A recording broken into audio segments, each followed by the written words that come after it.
beacon of Tantalus. Dr. Emily Ross tightened her coat against the bitter cold, her breath forming clouds of mist in the dimly lit corridor of the research station. Tantalus 7, a frozen, desolate moon orbiting a distant gas giant, was far removed from the comforts of Earth.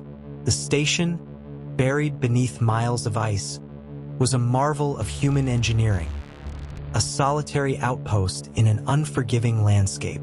Yet, the isolation was a small price to pay for the chance to uncover the secrets hidden deep beneath the surface.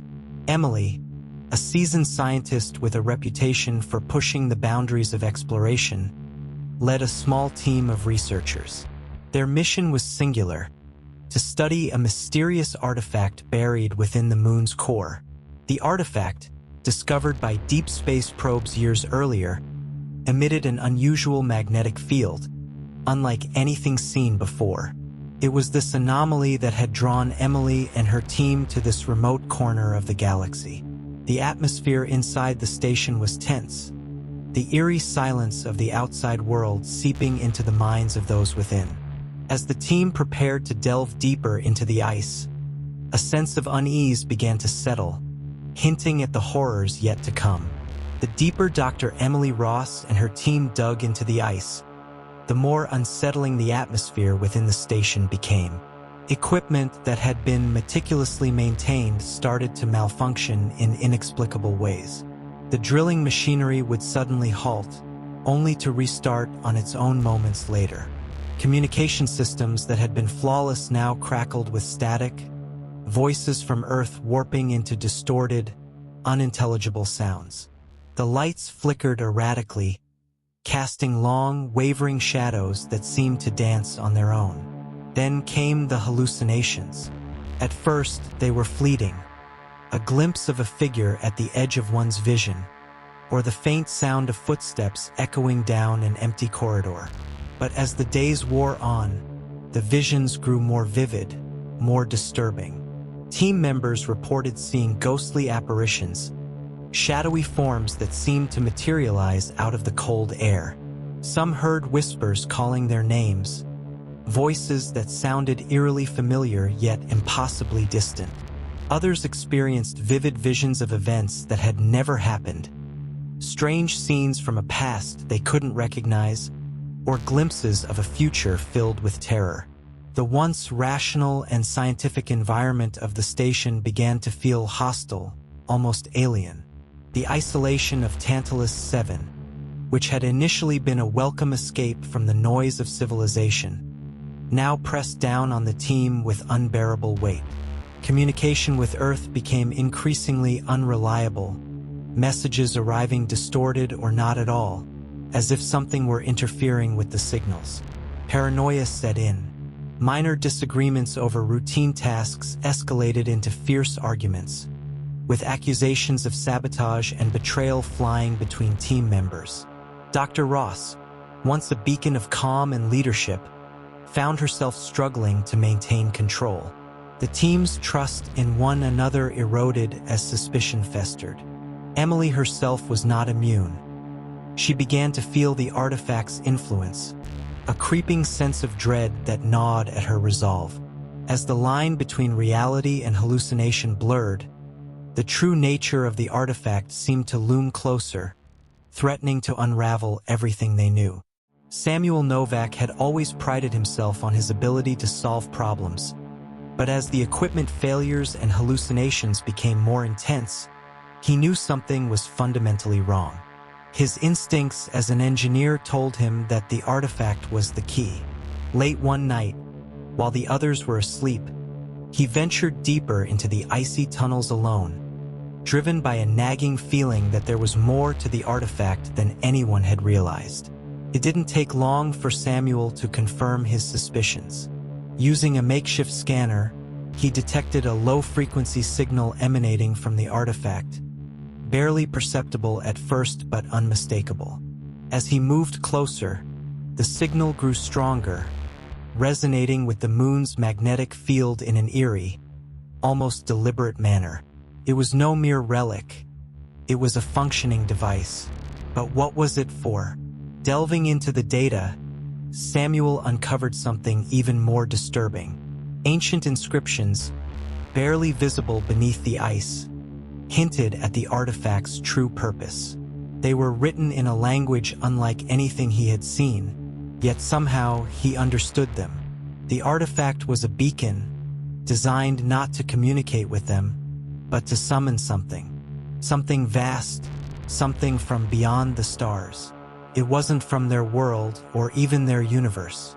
Panic gripped him as the realization sank in. He had to warn the others, to stop the excavation before it was too late. But when he rushed back to the station, breathless and trembling, the signal intensified. The air itself seemed to hum with energy, a low, thrumming sound that grew louder with each passing moment. He found Dr. Ross in the control room, but she was too engrossed in her work, too consumed by the discovery, to hear his warnings. And then the phenomena escalated. Time began to warp. Hours felt like minutes, or sometimes they dragged on endlessly. The station's structure groaned and twisted as if the metal and ice were being reshaped by some unseen force. The walls pulsed with an unnatural energy, casting flickering shadows that seemed to move on their own. The temperature plummeted, the cold seeping into their bones, a cold unlike anything they had experienced before. Samuel could only watch in horror as the entity drew closer, its presence bending reality around them. The beacon had done its job. The summoning was nearly complete. The signal reached its terrifying crescendo, a pulsating wave that seemed to tear through the fabric of reality itself. And then the entity arrived. It was a colossal being, its form impossible to comprehend, as if it existed outside the bounds of physics and reason. Space and time twisted around it, warping the station into a nightmarish labyrinth where nothing made sense. The walls stretched and contorted, corridors looped back on themselves, and the very ground shifted underfoot as if the laws of nature were being rewritten. One by one, the team members were consumed. Their screams echoed through the twisted halls as their bodies and minds were grotesquely distorted, absorbed into the entity's vast, incomprehensible form. Dr. Emily Ross watched in paralyzed horror as her team, her friends, were annihilated, their identities lost in the swirling chaos of the entity's presence. She clung to the last shreds of her sanity, but even that was slipping away. In those final moments, as the entity's tendrils reached for her, Dr. Ross realized that it was not malevolent, not in the way they had feared.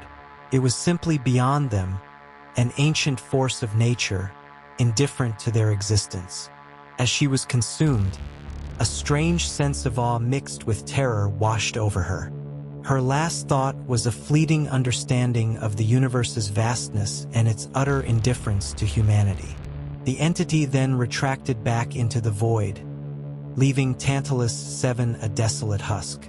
The research station was reduced to ruins, and the artifact, its purpose fulfilled, was once again buried beneath the ice, waiting in silence for the next to uncover it. The Eye of Azeroth. Dr. Colette Ryan stepped off the rickety plane and into the stifling humidity of the Amazonian outpost, her heart racing with excitement. An ambitious anthropologist with a reputation for chasing legends, she had traveled halfway around the world for this moment. Waiting for her at the edge of the clearing was Professor Angelo Kane, a man whose scholarly demeanor and cautious approach were well known in academic circles. He was a stark contrast to Colette's relentless curiosity, but their mutual respect for ancient mysteries had brought them together. The discovery of a forgotten temple deep within the rainforest had been the stuff of myth, whispered about in hushed tones by the local tribes. It was said to house the Eye of Azeroth, an artifact that could reveal the universe's darkest secrets. Colette's determination to uncover the truth behind the legend was matched only by Angelo's meticulous study of the ancient texts that described the temple's location. As they ventured into the dense jungle, the oppressive heat and the cacophony of wildlife served as a constant reminder of the dangers that lurked in the shadows. The journey was fraught with challenges. treacherous terrain, venomous creatures, and the ever-present feeling of being watched. The deeper they went, the heavier the air became with anticipation and unease, the weight of the local legends pressing down on them like a shroud. After days of trudging through the unforgiving jungle, Colette and Angelo finally stood before the temple. It was almost completely obscured by the thick overgrowth, as if the rainforest itself was trying to reclaim it, to erase its presence from the world. Vines and moss clung to every stone, and the entrance was barely visible beneath the layers of green. The temple exuded an aura of ancient power, its massive stone blocks etched with the passage of time. With a sense of reverence and trepidation, they pushed aside the vegetation and stepped inside. The air within was dense and stale, heavy with the weight of centuries. It was as if the temple had been sealed off from the world, forgotten by time, and yet it felt disturbingly alive. The walls, lined with carvings, seemed to pulse faintly in the dim light of their torches. Each step echoed in the silence, amplifying their growing unease. As they descended into the dark, winding corridors, the carvings on the walls grew more bizarre and unsettling. What began as abstract symbols and geometric patterns quickly gave way to nightmarish scenes of cosmic horrors. Monstrous beings, unlike anything found in nature, were depicted in elaborate detail. Twisted forms with multiple eyes and limbs, devouring stars and laying waste to entire worlds. Angelo stopped frequently, his eyes scanning the ancient inscriptions that accompanied the images, his face growing more grim with each translation. This civilization, they worshipped these creatures, Angelo murmured, his voice barely above a whisper. The Eye of Azeroth was their most sacred relic, a conduit to these beings. They believed it could show them the true nature of the cosmos, but it came at a terrible cost. Colette felt a chill run down her spine as the carvings seemed to shift in the flickering torchlight, their shadows dancing on the walls.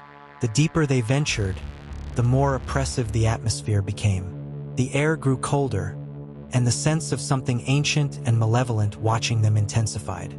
The carvings seemed almost to move, as if the creatures depicted were stirring within the stone, waiting for something or someone to awaken them. In the heart of the temple, after what felt like hours of navigating the twisting, shadowy corridors, Colette and Angelo finally found what they had been searching for: the Eye of Azeroth.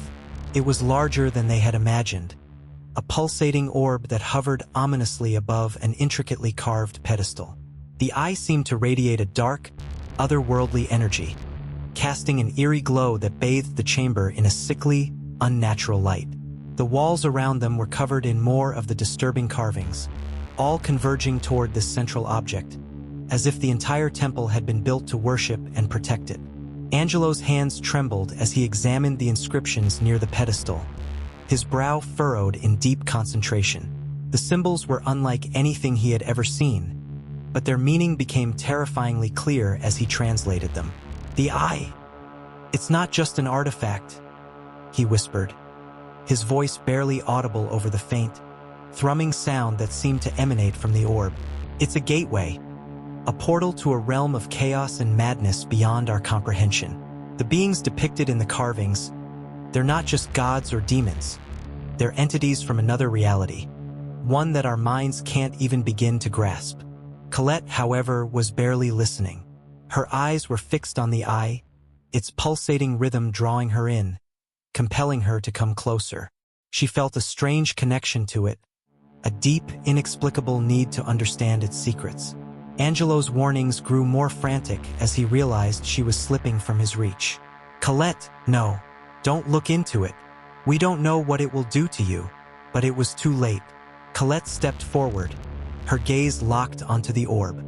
Ignoring Angelo's desperate pleas, she leaned in and peered into the eye. The moment her eyes met its surface, her mind was flooded with visions, horrific, incomprehensible scenes of an endless, chaotic cosmos.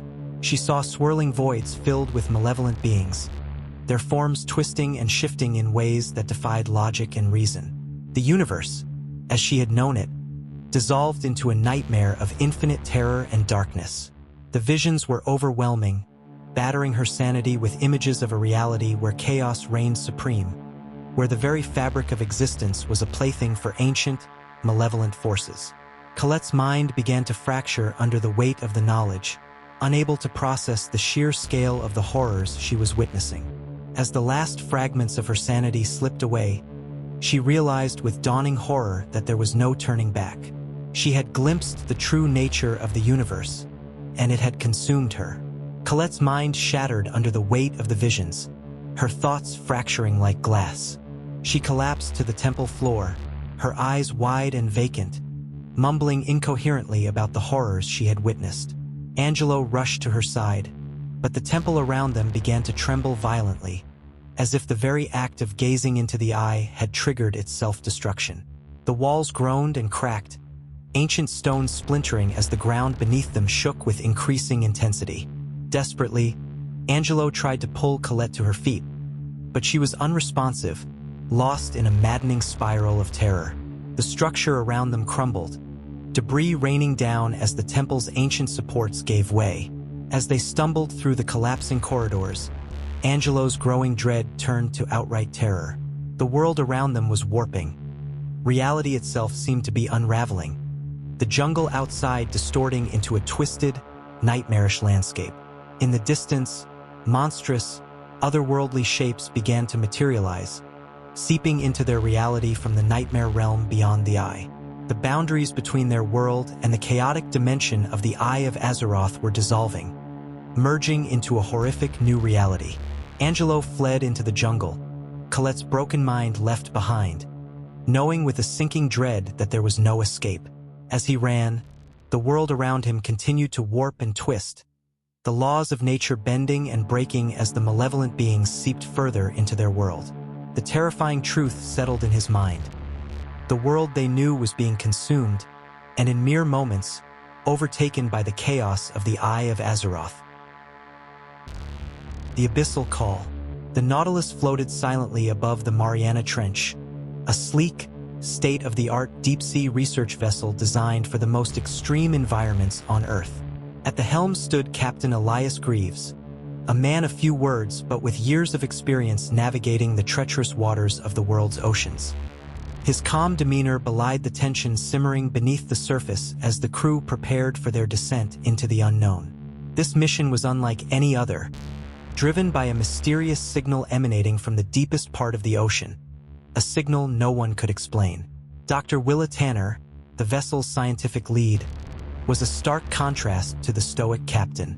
Her eyes sparkled with excitement and curiosity as she reviewed data in the control room, her mind racing with the possibilities that awaited them below. A passionate marine biologist, Dr. Tanner was convinced that the signal could lead to the discovery of a new, possibly groundbreaking form of marine life. The deeper, the better, she thought, eager to uncover the secrets that the abyss might hold. As the Nautilus began its descent, the mood on board was a mix of excitement and quiet apprehension. The crew, seasoned but not immune to fear, exchanged nervous glances as the vessel's systems hummed to life. Over the speakers, the low, haunting signal that had lured them to this point echoed intermittently, a sound that seemed to resonate deep within their bones. It was a call from the abyss, and as the Nautilus plunged into the darkness, an unsettling atmosphere settled over the crew, a silent reminder of the dangers that lurked in the depths below. As the Nautilus descended deeper into the Mariana Trench, the inky blackness of the ocean closed in around them, enveloping the vessel in an oppressive darkness that seemed to press down from all sides. The outside world was reduced to nothing but the faint glow of the vessel's lights, barely illuminating the rugged terrain of the trench's walls. With each passing meter, the pressure mounted, a constant, invisible force that strained against the ship's reinforced hull, reminding everyone on board of the perilous environment they were venturing into. The signal, the mysterious hum that had drawn them to this abyss, grew louder as they plunged deeper. What had once been a distant, almost ethereal sound now resonated through the Nautilus, vibrating through the walls and into the bones of the crew. It was as if the very depths were calling out to them, beckoning them closer to something unimaginable. Soon, the crew began to experience strange and disturbing phenomena. Shadowy figures seemed to dart just beyond the reach of the ship's lights, glimpses of impossible creatures lurking in the darkness. At first, these visions were dismissed as tricks of the mind, symptoms of the extreme environment. But as the days wore on, the sightings became more frequent and more terrifying, impossible to ignore. Crew members reported unsettling dreams, visions of vast, alien landscapes and monstrous beings that defied comprehension. The dreams left them disoriented, fearful, and increasingly paranoid. The once close-knit crew began to unravel. Paranoia crept into their interactions, fraying the bonds that had held them together through countless missions. Whispers of conspiracy and sabotage filled the corridors, and small disagreements quickly escalated into heated arguments. Captain Greaves watched with growing concern as his crew descended into madness, their fear feeding off the oppressive atmosphere of the trench. Dr. Tanner, however, was oblivious to the crew's deteriorating mental state.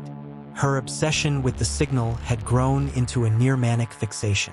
She was convinced they were on the brink of a groundbreaking discovery, something that would redefine their understanding of the ocean, and perhaps the universe itself. Every new anomaly only fueled her determination to press on, ignoring the increasingly erratic behavior of those around her. Captain Greaves, ever the pragmatist, was torn between his duty to complete the mission and his growing fear that they were venturing into something far beyond their control.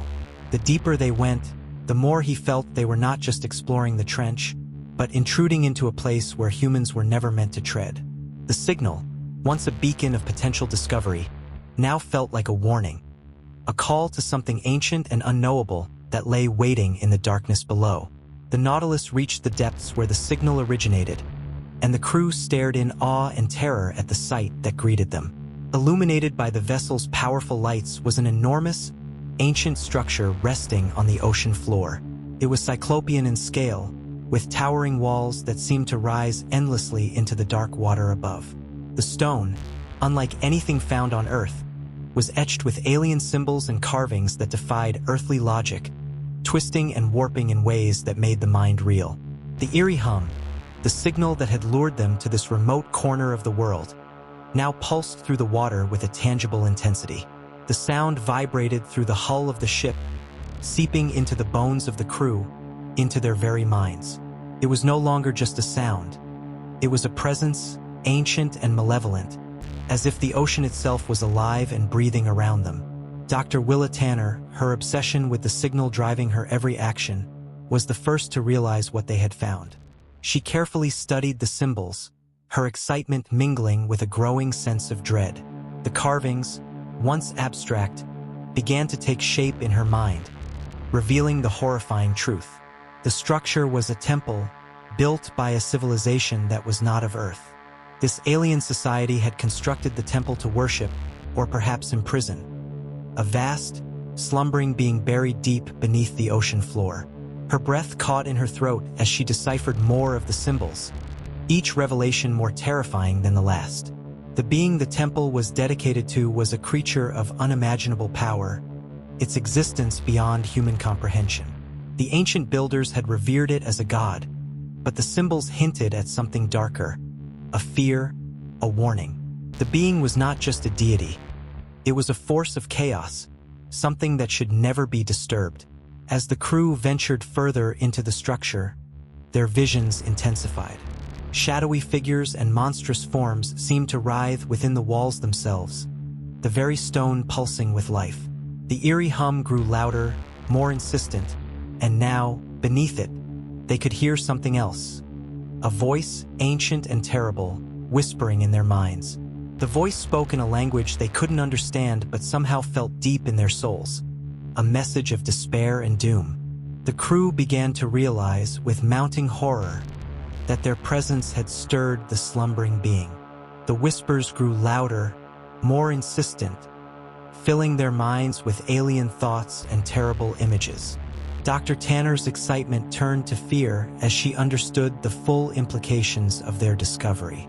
The being was awakening, and the thin barrier between their world and its chaotic, ancient reality was beginning to dissolve. They had ventured too far, and now something was coming for them from the abyss. The awakening was swift and devastating.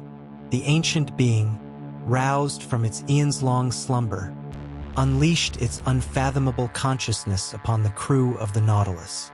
Telepathic waves of incomprehensible thought washed over them, overwhelming their fragile minds. The vessel shook violently as the ocean around them responded to the entity's will, the pressure outside growing unbearable, pressing in from all sides as if the abyss itself sought to crush them.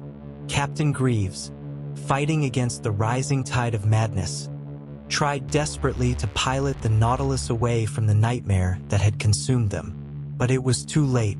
The hull groaned and buckled under the immense pressure, cracks spider-webbing through the reinforced metal as the crushing force of the deep bore down on them. The crew, their minds shattered by the alien presence, descended into insanity, their final moments filled with terror and despair. Dr. Willa Tanner, in a fleeting moment of clarity, realized the horrifying truth. Their lives, their mission, everything they had known was insignificant in the face of such a cosmic force. The being they had awakened was beyond anything humanity could comprehend, a reminder of how small and fragile they truly were in the vast, indifferent cosmos. In the final, catastrophic climax, the ocean seemed to rise up, as if commanded by the entity, engulfing the Nautilus and the ancient temple.